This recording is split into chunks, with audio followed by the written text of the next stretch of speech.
Namoz vaqtida inson miyasida haqiqiy mo'jiza sodir bo'ladi. Malayziya universiteti olimlari bu haqida tadqiqot o'tkazishga qaror qilishdi. Ular namoz o'qiyotgan insonlarning boshiga maxsus datchiklar o'rnatib, namoz paytida miyada nima sodir bo'lishini kuzatdilar va natijalar ularni hayratga soldi.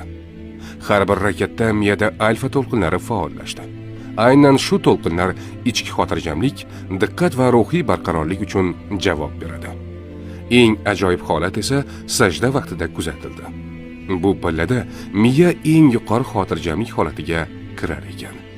Ilmiy tadqiqotlar shuncha yillardan beri musulmonlarga ma'lum bo'lgan haqiqatni tasdiqladi. Namoz ruh va aql uchun davo. Agar qalbingiz tinchlik izlasa, ilk qadamingiz sajda bo'lsin.